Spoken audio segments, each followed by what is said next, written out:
This is today's Poland, the largest country in Central and Eastern Europe. It's known for its skyscrapers, modern highways, and eye-catching tourist spots. But 30 years ago, it was a different story. Back then, cities were underdeveloped and dominated by communist-era buildings, and life was tough. Since 1990, Poland's economy has been more promising than ever.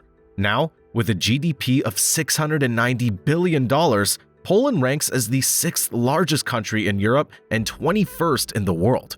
Not only this, its per capita income has also witnessed whopping numbers in the last few years. But how did Poland become a Central European superpower? What are the policy measures Poland is adapting to be more developed and rich? Before we explore all these facts, please hit the subscribe button for more interesting videos on economics, history, and geopolitics. Now, let's look at the history. The Poland that appears industrialized today was different in the past. Before World War II, unlike its Western European neighbors, there were no such industries. Instead, people were mainly dependent on farming to make a living. To put it another way, the agrarian economy was the backbone of this agricultural country. However, it was not sufficient to compete on a large scale. The intensive labor, small farms, and inefficiencies disappointed Polish people. As a result, in the late 19th century, Poland shifted its focus towards industrialization. The country with no industries and where people were living in rural areas transformed into a state of cities with bustling factories. Lodz became the hub of textile production, and Katowice emerged as a city of heavy industries. With that said, it opened up employment opportunities and set the stage for economic growth. What happened next? Unfortunately, at that time, the country's economic growth started to decline instead of booming. It was the period of World War II. From killing millions of people in Poland to destroying its infrastructure, World War II devastated Poland's economy. Right after the war, Poland became part of the Soviet Union and was converted into a communist state. The propaganda of the government was to implement a centrally planned economy. This fostered some growth, but a lack of economic freedom and restrictions on private businesses led to stagnation in many sectors. There was a huge shortage of goods, and Polish people were disappointed with the government's plan. To improve the economic status of the country, Lech Walesa initiated a solidarity movement. Thousands of people who were against communism marched through the streets of Poland. Their demand was political freedom and a better future.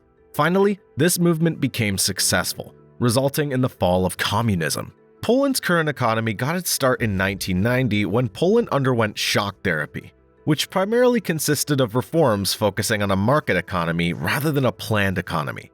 The government removed price controls. This, on the one hand, reduced the shortage of goods, but on the flip side, increased the prices. Additionally, a ban on printing money by the Central Bank of Poland was imposed on the country to reduce inflation, and salary raises for civil servants were frozen. It was pretty hard for Polish people to accept these reforms, and they reacted negatively to them. But all this happened for a good cause. While the country gained effective independence, most of the Polish were struggling with poverty, with a per capita income of around $1,700. Undeniably, the process of moving away from the centrally planned approach was steady and quite challenging, but it laid the foundation for private enterprises. Meanwhile, liberalization of trade and law on foreign investments allowed Poland to export their goods and attract foreign investments. That being said, the influx of foreign capital resulted in around 1,700,000 registered private enterprises in Poland by 1992. Consequently, it created new business opportunities and boosted the economy. All this didn't stop there. Poland's infrastructure developed more when, in 2004, this country joined the European Union. The EU provided structural funds to Poland to upgrade its infrastructure. As a result, Poland has become a significant source of tourist attractions with eye-catching spots, buildings, and urban areas. On top of that, EU membership also allows Polish businesses to access a large market. Over time, more foreign investors got the opportunity to tap into the entire EU market through Poland. Besides focusing on structural infrastructure, the government started creating incentives for tech companies. Poland today is totally changed, with impressive structural and digital infrastructure. Cities like Warsaw, Krakow, and Wrocław with modern skyscrapers are the tech giants in Poland. These cities are full of entrepreneurial energy. Consider Wrocław, for instance. It's the 5th largest city by population and the 2nd richest city in Poland, and is located close to German, Czech, and other European markets. Its strategic location makes it one of Europe's leading high-tech hubs. Poland's economic growth over the past 30 years has been nothing short of remarkable. This country has grown more than any other economy in Europe and faster than Asian tigers like Singapore, South Korea, or Taiwan, and that too in just a few decades. Yet today, Poland is on track to overtake the UK by 2030. If Poland's current rate of industrial growth continues, it could become the largest economy in Europe. Poland's service sector has also contributed to its economic growth. By providing economic opportunities to many global firms, this country's become an outsourcing destination. What's more, the booming automotive industry further stimulates the economic growth of Poland. Being the global car manufacturers like Fiat and Volkswagen, Poland has brought in significant foreign investments. This country's not only a hub for automotive production, but also for electronics and machinery. Yet we must not forget Poland's roots in the agricultural sector. With cutting-edge farming techniques, Poland gradually became a leading exporter of food products. What this means is that modernization in the agriculture sector has also contributed to its economic growth. Besides, the role of education cannot be neglected. Out of 38 OECD countries, Poland secured the top 5 ranks in reading, math, and science. Surprisingly, it surpassed richer countries such as the UK, Canada, and France. This country, which is home to 38 million people, has a skilled labor force supported by a strong education system. This further pushed Poland up the economic ladder. All this may come as a surprise. Political reforms in Poland remain important. The current political system is a result of reforms taken back after communism. From the establishment of free elections to the development of a multi-party system and the implementation of a new constitution in 1997, a lot changed in Poland's politics. But just like all other reforms, this transformation encountered major challenges. To be fair, the top item on the list was corruption. Realizing the need for anti-corruption measures, the government established institutions like the Central Anti-Corruption Bureau, or CBA. These measures proved incredibly great for reducing corruption and fostering transparency in politics. Now, let's discuss pro-business policies implemented to support businesses of all sizes. To reduce bureaucracy and offer tax incentives, these policies created a business-friendly environment, leading to an increase in economic growth. Again, this was another step Poland had taken to attract both local and international investments. Moreover, Poland's focus on fiscal discipline was a testament to the country's ongoing efforts to strengthen its economy. The aim was to maintain fiscal discipline and reduce public debt. Thus, Poland's created a stable economic environment that not only boosts investors' confidence, but also fosters economic growth. Another leading aspect of its economic growth is its role in international organizations. Poland's set to expand its international reach by integrating with global markets. In 1999, Poland joined NATO, and since then, its military strength has significantly improved. This strategic step reflects the country's commitment to security. Further, its participation in its allies is exemplary. Poland not only participated in joint exercises, but also deployed troops to Afghanistan.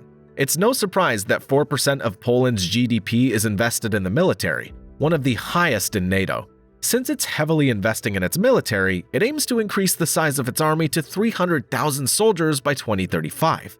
A clear example of Poland's investment in its military plans is its $10 billion investment in US-made HIMARS artillery systems. Undeniably, these systems have proved really effective on the Ukrainian battlefield. While gaining military muscle, Poland's become one of the most influential European countries.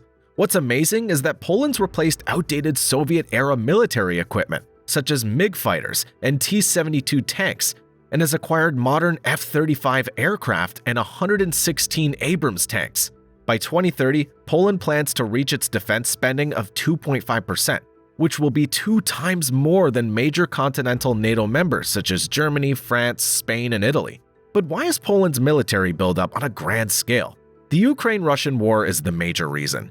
The Russian invasion of Ukraine has made Poland realize that it should have a strong military system to ensure its safety. Moreover, Poland is strategically located between Western Europe and Russia. Its geopolitical location makes it vulnerable to threats and attacks. With a strong military, Poland can actually ensure regional stability and deter potential threats. Additionally, Poland's strong army reflects its commitment to collective defense as a member of NATO. Even Poland's public's also supporting this stance to expand the army. According to NATO research, 80% of Poles believe that Poland should maintain or increase its military spendings to achieve a strong military status. The path to substantial economic growth is not simple.